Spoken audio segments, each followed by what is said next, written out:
Before we get started, I have a quick favor. I've been self-funding the Finding Genius podcast for 5 years now. I've done over 3,000 episodes. And as you can see on YouTube, we're up over 1 million views on the channel, which is fantastic. The next thing I really want to push on is to get up to 10,000 subscribers, because once we do, we'll be able to put a donate button, and we'll be able to solicit donations to help keep the podcast running and to also get the Finding Genius Foundation moving along. We have a big project studying anxiety, depression, and PTSD, and working on a product to help people overcome these problems, because I've seen them explode recently after the last 2 years of the whole virus situation. So if you would, please subscribe to the podcast. That would help us tremendously. Give us a thumbs up and check in the description for Buy Me a Coffee. It's about $5. If you could buy me a coffee, I'd really appreciate it. It would help keep the channel going, and I love coffee. Thank you.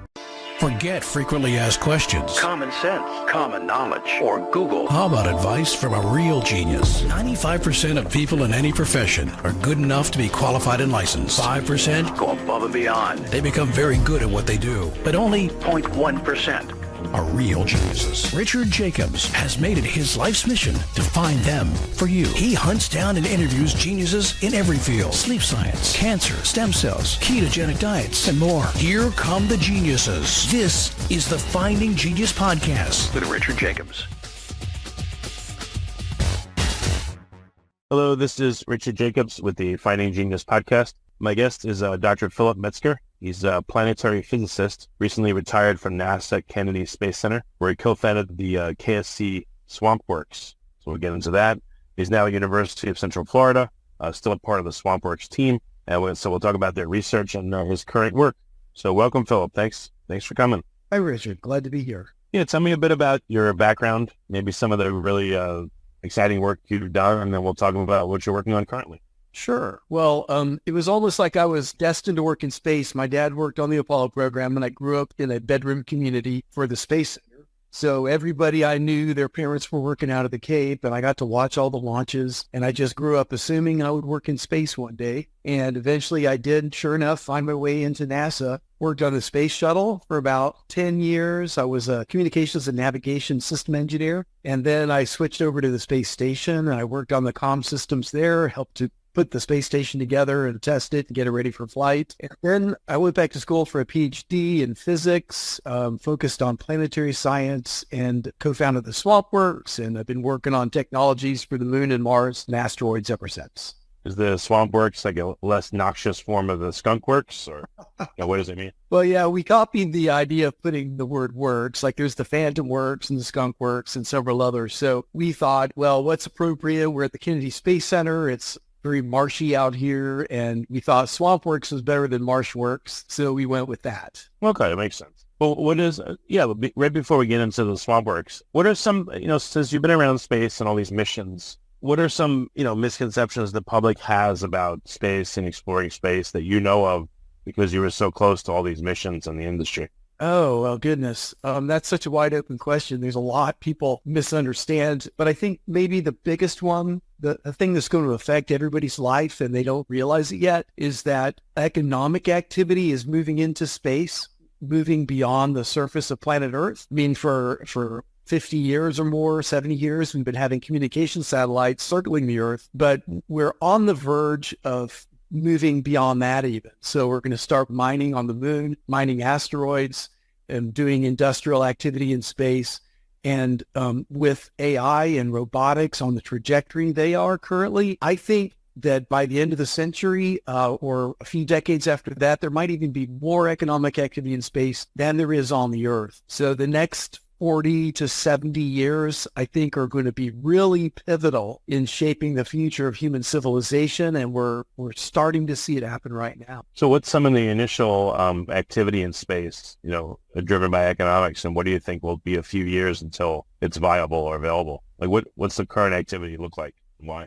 What I like to tell people is that the hard part of space is not rocket science. The hard part is the economics. And in the long run, it looks like it's a no-brainer that we're going to be doing a lot in space. The challenge is, in the near term, it's really easy to just support NASA, get government grants, government contracts. The problem is the midterm, as companies are trying to transition to doing more commercial activity, and it really is challenging to find business models to get through that intermediate period. But because we can see where the end of this is going, a lot of people are working really hard to find a way through that midterm. I think some of the activities that look very promising include making rocket fuel from lunar ice. I've published a paper on that showing that the economics scale very well, so that within a few decades, I think it'll be cheaper to make rocket fuel on the moon than it will be to launch it off the Earth. Another thing people are working on is mining asteroids. That seems a little bit far out there, but there's already a company that is working directly on mining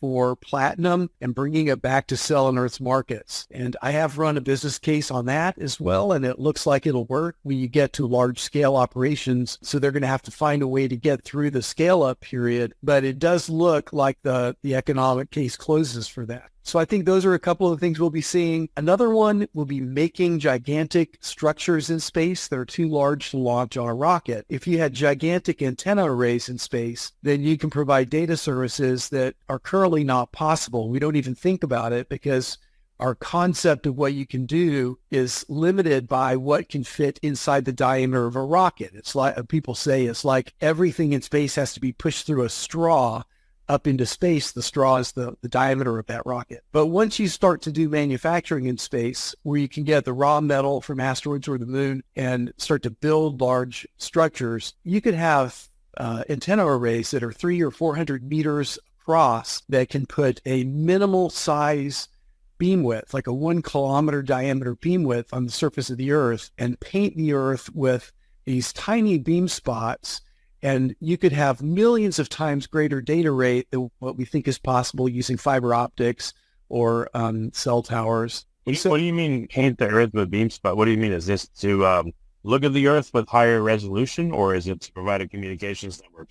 Yeah, see, the problem is there's only so much bandwidth in the spectrum. And so in order to get a lot of data up and down to space, you need to reuse the same frequencies by having antennas that focus on tiny areas on the Earth. And so the smaller you can make that area, then the more times you can reuse the same frequencies. And so that's what will enable going to a much higher data rate. Currently, most data goes through fiber instead of through spacecraft because we can get a higher data rate through the fibers. But we're nearing the point that you can't put the fibers down fast enough to keep up with the growth of data, especially with the way AI is exploding. I think that we're on a trajectory where we have to start moving things into space within a couple of decades. Oh, we have to, or why? Like, what would be so I mean, there's some great use cases for items, that are out of Earth's gravity. It would save us a tremendous amount of money, but is there a need to do things in space? Like, what needs does it fulfill that we can't fulfill here? Yeah, so I'm looking really long term. And when I've spoken with people about this before, they misunderstand it. They think I mean we should start doing it today. I think that it's like 4 to 7 decades from now, we're going to need to have computer servers starting to be off the Earth instead of on the Earth. There's never going to be a reduction in the desire for more artificial intelligence because everything you can do with AI is open-ended. Having more intelligence is more economic power. It's more geopolitical power. So I don't think there's ever going to be a point where we say, okay, we have enough. And I think there's going to be a constant race to build ever more. And because AI uses so much energy, the manufacturing of the computer hardware actually uses 3 times more energy than they will burn in their lifetime of operation. So the whole supply chain that supports AI is going to be really bad for Earth's environment within sometime this century, unless we can start pushing it off the planet. So yeah, I'm talking long term. For nearer term, I would focus more on mining water on the moon and asteroids. There's a business case where within just a few years, you could be doing that profitably. Yeah, I've heard that the cost to cool a server room exceeds the servers by so much that you can almost give them away for free and just make the money again and cost to cool them over time. Yeah, what really got me thinking about this was a book by Robin Hanson. He's a researcher. I think he's at Yale. And he wrote a book called The Age of M, where M meant emulation. So he was thinking that before we have general AI, we'll be able to emulate human brains. I think that may be wrong, but he was talking about the end result of having general artificial intelligence and how it's going to scale up economically so quickly that we're going to have gigantic cities that are entirely servers, pumping heat into the atmosphere. And as I was reading his book, I thought, I think this is dystopian. I don't want the whole Earth to be covered by server farms pumping heat into the atmosphere because machines really don't need the Earth. Biology needs planet Earth. Out of the whole solar system, there's only one place that's really perfect for having biological life on the surface, and that's planet Earth. But we have billions, literally billions of times more resources, and surface area, and energy in our solar system off the Earth. So machines could be happy anywhere in our solar system. We can put machines anywhere. They don't have to be on the Earth. And so I think a long-term strategy that humanity should be pursuing, and some people are, is to begin bootstrapping industry in space. I said some people are doing this. This is exactly what Jeff Bezos' vision is at Blue Origin. And that's why he named the company Blue Origin. It's all about preserving the planet Earth, the environment of planet Earth, by pushing industry off the Earth into space. Before we continue, I've been personally funding the Finding Genius podcast for 4.5 years now, which has led to 2,700 plus interviews of clinicians, researchers, scientists, CEOs, and other amazing people who are working to advance science and improve our lives and our world. Even though this podcast gets 100,000 plus downloads a month, we need your help to reach hundreds of thousands more worldwide. Please visit findinggeniuspodcast.com and click on Support Us. We have 3 levels of membership from $10 to $49 a month, including perks such as the ability to see ahead in our interview calendar and ask questions of upcoming guests, transcripts of podcasts you're interested in, the ability to request specific topics or guests, and more. Visit findinggeniuspodcast.com and click Support Us today. Now back to the show. Okay. Well, let's talk a bit about the swamp works. So what the premise is similar to, I guess, like a skunk works, but what kind of projects are going on there, have gone on there? There were several of us at the Kennedy Space Center who were working on Moon Mars technology, and we wanted to have a laboratory where we could do this kind of work. And so it was Rob Mueller and Jack Fox and I, and there were a few other people, young men and young women, who were working really hard to make it happen, and things fell into place, and we were able to establish the Swamp Works. And our focus was what we call surface systems. So in NASA, you have flight systems, and then you have ground systems. The ground systems are on the Earth. And then when we talk about putting things on the surface of another planetary body, we call that a surface system. So the Swamp Works was focused on surface systems, mining, construction, dust mitigation, understanding how to extract resources from the mined products on the Moon or Mars. And so we've built a number of excavators and regolith conveyors. Regolith, by the way, is the broken up rocky material that covers a planetary body. So how do you convey regolith from the mining site to the processing site when the gravity is really low and it doesn't flow really well? So there's a whole suite of technologies that we were working on. I retired from NASA in 2014. I've continued to collaborate with the Swamp Works, and I saw a bunch of the Swamp Works people just last week, and they were telling me that right now their main focus is building an actual lunar rover that's built to go to the moon. They're building a flight version of this rover, right? And so that's the main focus at this time. Is anyone looking for a project, produce economic returns, but what it would do is it would fund more easily more space initiatives? It seems like it's always a fight to the death to get funding for various space initiatives. So if they grew an industry that became more self-funding and self-sustaining, it would probably accelerate tremendously.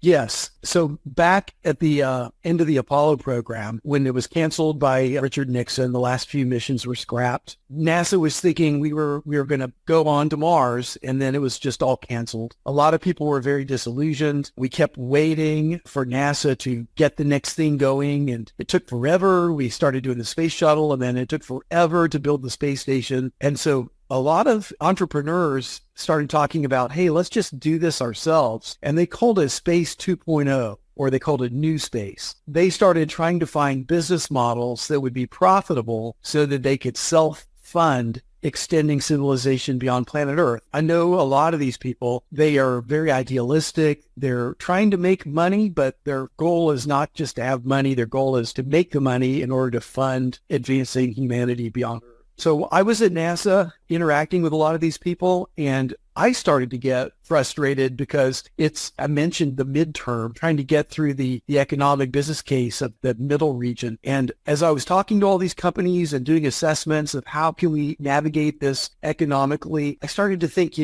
we really ought to just get the government to bootstrap this because it's very affordable. It's in the range that the government could easily do it, but even somebody like Elon Musk or Jeff Bezos, it's a lot of money for them. But so I wrote a paper with 3 other colleagues arguing that the government should just bootstrap industry in space because of all the great benefits we'll get from it, because then it will make everything we do in space cheaper. It will enable us to do much more in space. It'll provide environmental and economic benefits back to the Earth. And then I got an email from the White House a few days after NASA did a press release about that paper. And they said, okay, we want to do it. The problem is there's no way we can get Congress to pay for it. So we have to find the coalition of the willing. For a few years, I worked with Tom Khalil in the White House, and we never quite cracked that nut.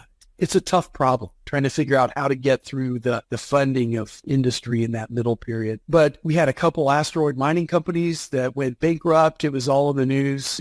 How many years ago was that? About 8 years ago, 5 years ago. But there's a new breath of air coming through the community right now. We're seeing a second round of new space startups, and they're coming in smarter than they were before. And I think I'm still optimistic that we're going to see progress. Oh, by the way, I should mention 2 things that are going to be very game-changing. One is what SpaceX is working on. They're building this gigantic rocket, the Starship. It's going to be able to land 100 tons of payload on the moon. To put that in perspective, that's 100 tons of payload. With the rocket and with the rocket fuel, it might be closer to, about 200 tons. But the Apollo landings, the lander, the fuel, payload, and everything together was only 7.5 tons. So we're talking about like 20 times the mass of payload to the surface of the moon. And that's going to be game-changing because we'll be able to put lots of infrastructure on the moon very quickly and very affordably. The other thing I think is going to be a game-changer is what Blue Origin is doing. They're focused on developing industry in space around the Earth-Moon system. And they've been very secretive, but they're getting ready to launch their big rocket, and they're laser focused on the moon. Whereas SpaceX wants to build a city on Mars,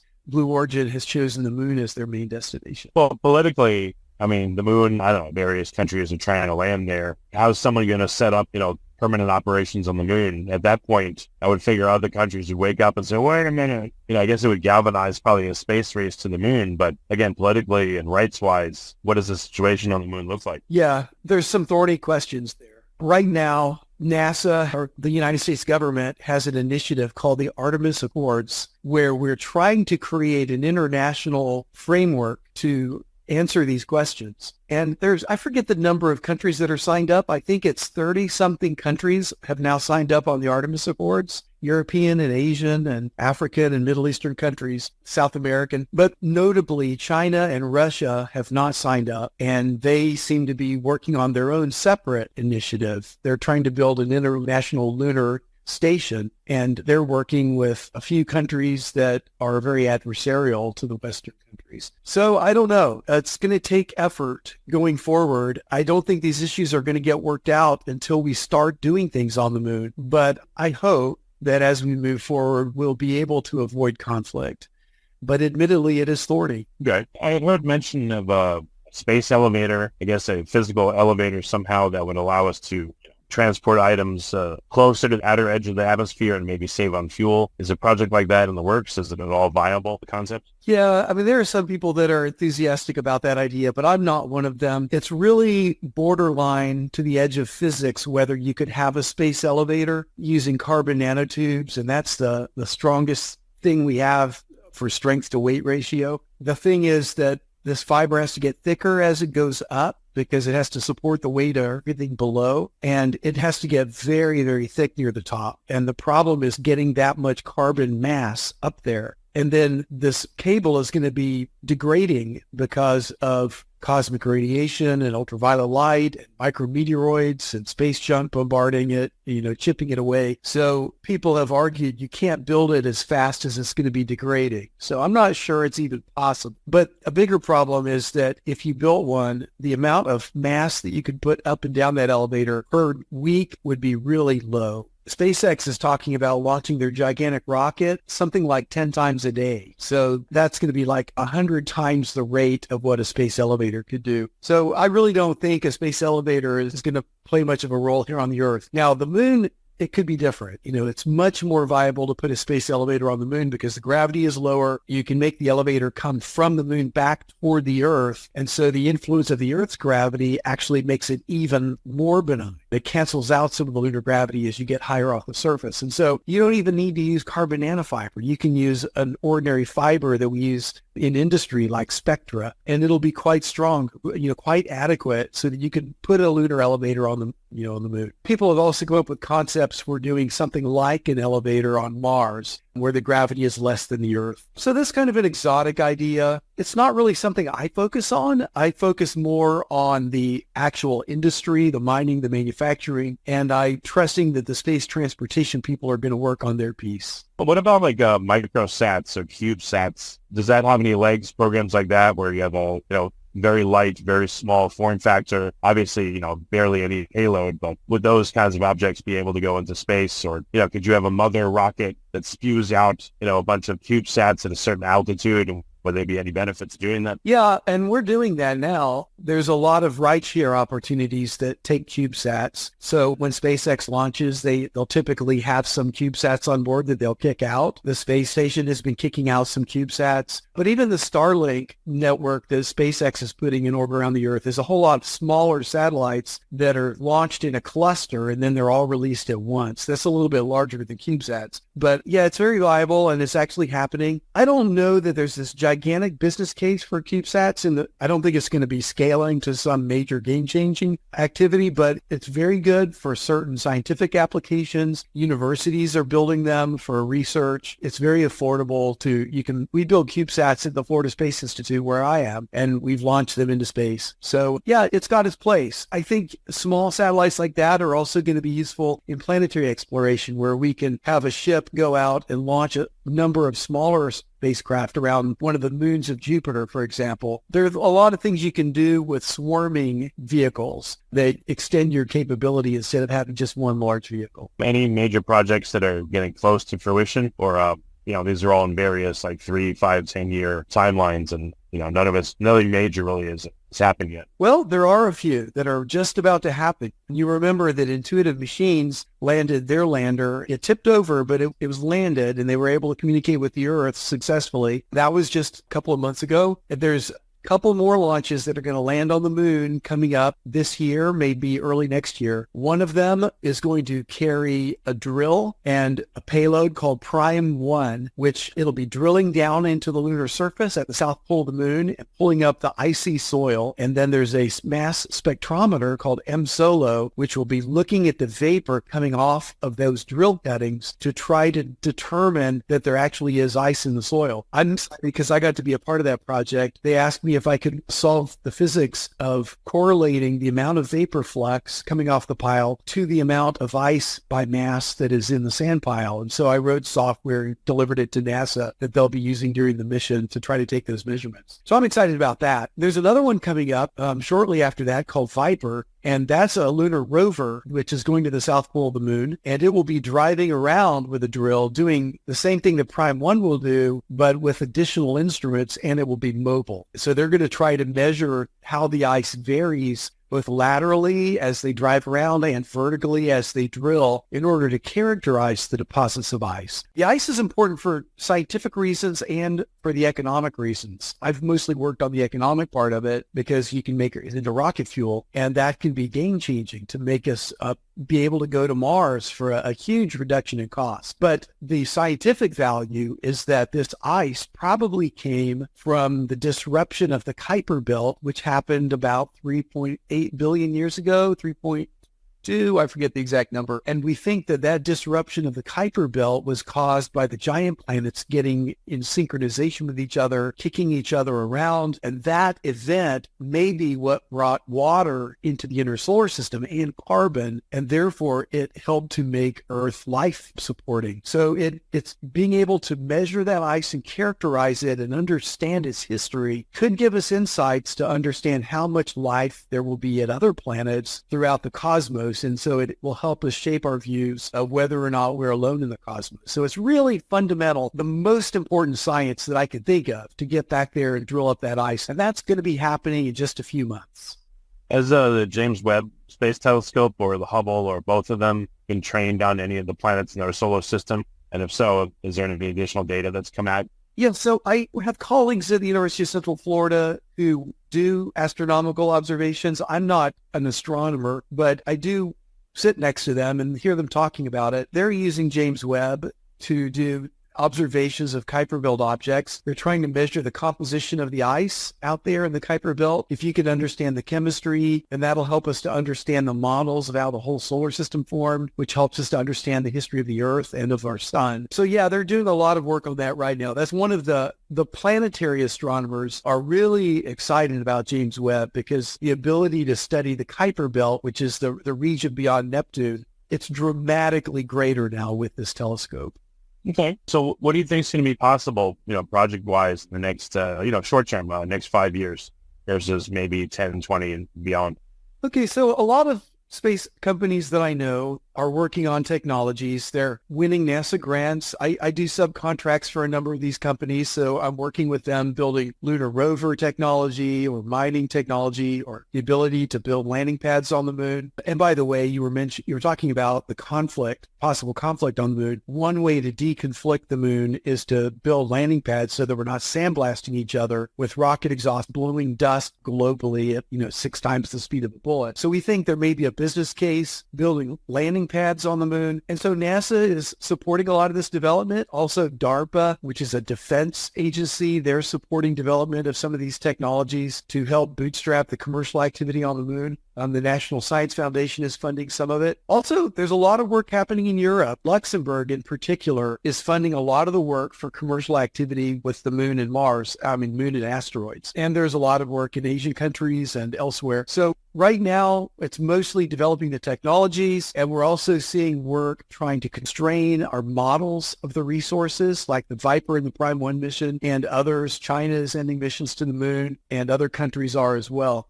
So space companies are in the mode of developing the capabilities. They're trying to get more investors. But I think we're going to start seeing actual missions by these companies maybe in the 5-year window, maybe 5 years to 10 years from now. We might actually see some of the space mining companies sending missions out to do preliminary work, testing their mining capability on the moon or on an asteroid. In fact, there's actually one asteroid mining company which has already sent a spacecraft up into Earth orbit to demonstrate that they can extract platinum from asteroid metal. So yeah, there's already one that's in space right now.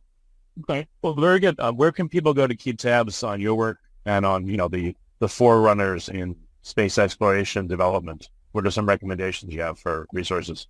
You can find me, and I didn't mention the Stephen Hawking Center. If you don't mind, I'll... Oh, sure. Certainly. Go ahead. Yeah, so I was recently appointed director of the Stephen Hawking Center. When Stephen was alive, he flew in reduced gravity, and he told people... Well, that's right on the Peter Diamandis. I did those flights years ago. It was really... Seeing him do the 0G flight was so inspiring. I ended up doing it, by the way. It was really cool. Yeah, that's awesome. Yeah, so Peter Diamandis took Stephen Hawking into zero gravity, and he told the world at that time the reason he was doing it was to get the public excited and interested in space. Stephen said, space is our future. Without space, we don't have a future. And so at that time, some of my colleagues at the University of Central Florida contacted him and said, hey, can we found a microgravity research center in your name in order to continue this vision that you've got? And he said, yes. Well, it took a long time to get everything legally organized, but we've continued working with his estate after his death, and we have finally stood up the Stephen W. Hawking Center for Microgravity Research and Education. we're focusing on how to get the public more involved in space, how to get the public more educated, how to create a pipeline of people of all walks of life to get them involved in space, hands-on. And so we're, of course, we're working with university students, graduate students, and undergraduates, but we're also developing methods to get the general public involved and to reach out to younger students, to develop programs that will help middle and high school students do hands-on space activities. So I'm really excited about that. We're just now getting these things stood up, but I think it's going to be an exciting program. Let's see, what else? What was it you had asked me about? Yeah, I was going to ask you about resources for people to follow up, but you mentioned the Microgravity Center. So with the Microgravity Center, just one or two more questions. So is it going to give like a scholarship to maybe a few kids that are interested in space, so they can go on a zero-G flight? Is that what you think will be the inspiration? Or what is it about, the whole topic that you think is going to be most inspiring to young people to get into it?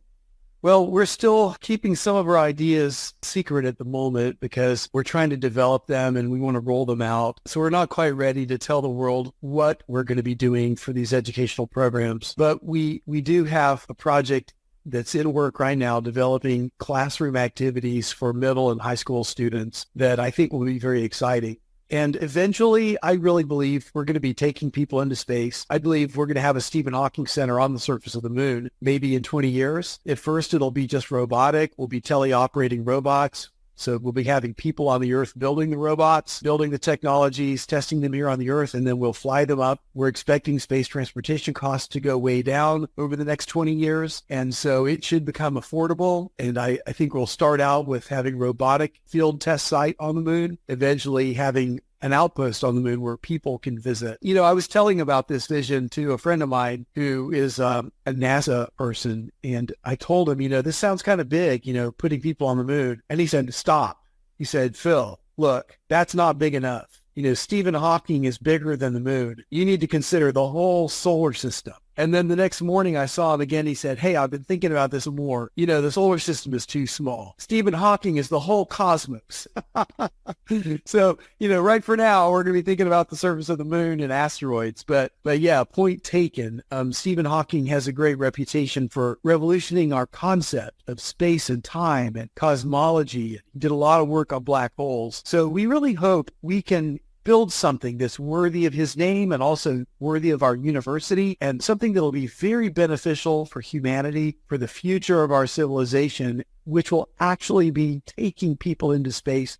Back in the days when the first humans came across the Bering land bridge into the Americas, when they came, they brought their whole community. They didn't just send a few astronauts to go take samples and then come back to Siberia. But the whole community came together. As we start to take civilization into space, it's more difficult than that because you need spacesuits, you need rockets, you need life support systems. You can't just go build a log cabin on the moon and with an axe. So it's very capital intensive. And so this is a challenge. How can we build ways so that our whole community can go together into this civilization in space so that it doesn't end up being owned by just a few people? And that's what we're trying to do. We're trying to create on-ramps for participation for humanity. Excellent. Well, again, what are some resources for folks that want to learn more about all the work that you're doing? And, again, the SwampWorks, the Microgravity Institute, et cetera. Yeah, so if anybody wants to contact me, they can find my faculty page at the University of Central Florida. Just search my name. They could also put the Stephen Hawking Center at UCF and find the website there. You can also find me on Twitter. I'm at Dr. Phil Till. That's at DRPHILTILL. And I tweet a lot about space. I try to make it entertaining and talk about the cool science and the missions that are going on. If anybody wants to partner with us with the Stephen Hawking Center, please reach out. We would love to work with companies and with individuals who have a passion for helping people get involved in space. Thanks so much for coming on the podcast, and it's really great to talk to you. I appreciate it. It was great talking with you too. If you like this podcast, please click the link in the description to subscribe and review us on iTunes. You've been listening to the Finding Genius podcast with Richard Jacobs. If you like what you hear, be sure to review and subscribe to the Finding Genius podcast on iTunes or wherever you listen to podcasts. And want to be smarter than everybody else? Become a premium member at findinggeniuspodcast.com. This podcast is for information only. No advice of any kind is being given.